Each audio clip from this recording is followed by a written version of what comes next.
Ketika berita perusahaan rugi mau dipajaki 1%, asli membuat otak Sontoloyo jadi mikir. Ada apa ini bernegara sampai perusahaan rugi dipajaki juga? Sudah harus bayar karyawan, bayar overhead, bisnis rugi, masih kena pentung pajak lagi. Sementara BUMN yang rugi itu sudah sering disuntik pakai duit pajak, duit APBN hasil keringat rakyat. Membuat banyak yang berpikir, kok lu nggak amanah sih kelola negaranya? Sudah memajak tinggi, duitnya nggak buat untung juga pemakaiannya. Asli loh, BUMN itu sudah regulator, operator, tersering monopoli lagi. Yang bayar produknya, rakyat semua bayarnya tunai. Lalu BUMN-nya rugi. Lah geblek pol, asli geblek. Sebenarnya apa sih yang terjadi? Kita melihat harusnya kita tarik mundur ke 5 tahun terakhir. Kebijakan kelolaan ekonomi negara, baik positif untung atau rugi, ukurannya bukan kebijakan kemarin atau bulan lalu, bahkan tahun lalu. Harus melihat mundur agak jauh, hingga 5 tahun. Kalau perusahaan UKM misalnya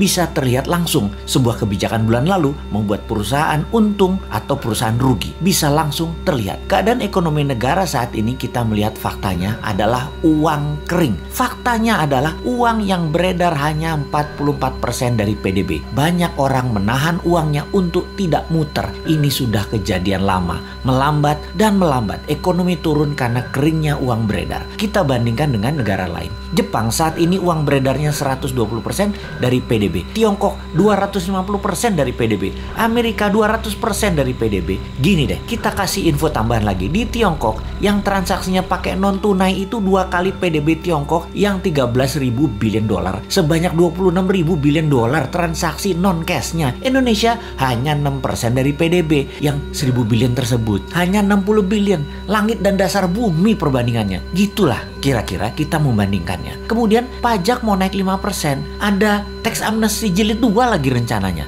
Waduh bos, kalau ini kejadiannya dalam negeri dongengnya Hans Christian Andersen, kalau raja mulai menekan dengan menaikkan pajak, itu tanda-tanda loh ya. Itu cerita semuanya berakhir tragis bagi sang raja. Biasanya pangeran negara tetangga pasti ambil alih, dan untungnya biasanya nih ya, raja yang menaikkan pajak tadi punya putri cantik. Seperti sumber daya alam lah yang kita mau bandingkan dengan cerita Hans Christian Andersen. Jadi masih selamat-selamat dikit lah selama putrinya bisa terselamatkan. Mudah-mudahan cepat sadar bahwa yang bisa menolong sebenarnya banyak putra bangsa yang terbaik di Indonesia ini. Bukan hanya seorang wanita yang bisa. Sayangnya putra-putri terbaik tersebut mau membantu syaratnya semua menteri ekonomi terkait, yaitu sekitar 8 departemen, ganti semua dengan timnya dan minta kedaulatan penuh. Kan nggak mungkin.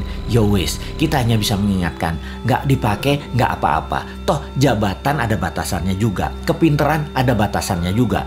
Tapi bener deh bos, kalau kebodohan mah nggak ada batasnya. Kembali ke pajak. Ini yang buat nyesek kebijakan keuangannya dengan menaikkan pajak tinggi dan menekan. Kalian itu wahai pejabat tidak ikut membuat kaya rakyat, malah majekin. Kebijakan pejabat harusnya membuat makmur rakyat. Begini ilustrasinya. Kalau rakyat dapat 100, dipajaki 10, oke lah. Lalu sekarang dipajaki mau 12% atau 15%. Sementara pendapatan turun hanya jadi 80. Ya teriaklah rakyat. Bener deh. Kalau karena kebijakan yang bijaksana, rakyat dari 100 jadi 130, jadi 150, diambil 15%, ya nggak apa-apa juga. Begitu loh menjadi pejabat. Kebijakannya menghasilkan manfaat baik. Sekedar mengingatkan lagi, pendukung pejabat saat ini terbanyak dari bisnis properti dan batu bara. Lalu 5 tahun ini properti setengah mati, bahkan sebagian sudah mati suri. Cash beredar rendah, kredit bank buat beli properti dibatasi, perkantoran dan mal lengang karena pembatasan gerak manusia. Pariwisata dunia belum jalan baik ke Indonesia. Lengkap sudah penderitaan pemain properti di Indonesia. Dulu dibantu,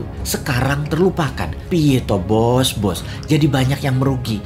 Kena pajak 1% lagi.